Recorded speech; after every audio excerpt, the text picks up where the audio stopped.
The doctrines of grace.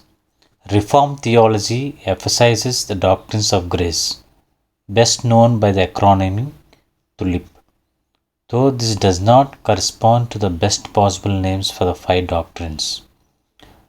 Tulip, T stands for total depravity. This does not mean that all persons are as bad as they could possibly be. It means rather that all human beings are affected by sin in every area of thought and conduct, so that nothing that comes out of anyone apart from the regenerating grace of God can please God.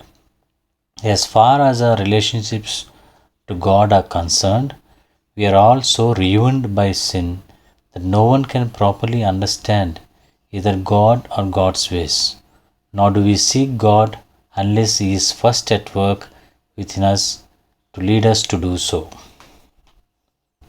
And U stands for unconditional election. An emphasis on election bothers many people, but the problem they feel is not actually with election, it is with depravity.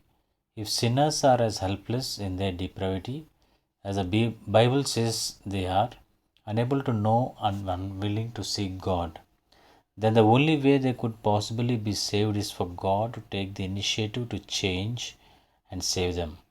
This is what election means. It is God choosing to save those who, apart from His sovereign choice and subsequent action, certainly would perish. L stands for limited atonement. The name is potentially misleading, for it seems to suggest that reformed people want somehow restrict the value of Christ's death. This is not the case. The value of Jesus' death is infinite. The question rather is, what is the purpose of Christ's death and what He accomplished in it? Did Christ intend to make salvation no more than possible, or did He actually save those from whom He died? Reformed theology stresses that Jesus actually atoned for the sins to, of those the Father had chosen. He actually propitiated the wrath of God toward His people by taking their judgment upon Himself, actually redeemed them, and actually reconciled the specific persons to God. A better name for limited atonement would be particular or specific redemption. And I stands for irresistible grace. Left to ourselves, we resist the grace of God. But when God works in our hearts, regenerating us and creating a renewed will within, then what was undesirable before becomes highly desirable. And we run to Jesus just as previously we ran away from Him. Fallen sinners do resist God's grace, but His regenerating grace is effectual.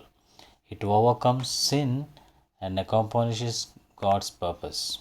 And P stands for perseverance of the saints. A better name might be the perseverance of God with the saints, but both ideas are actually involved. God preserves with us, keeping us from falling away, as we could certainly do if He were not with us. But because He perseveres, we also persevere. In fact, perseverance is the ultimate proof of election. We persevere because God perceives us from full and final and falling away from Him.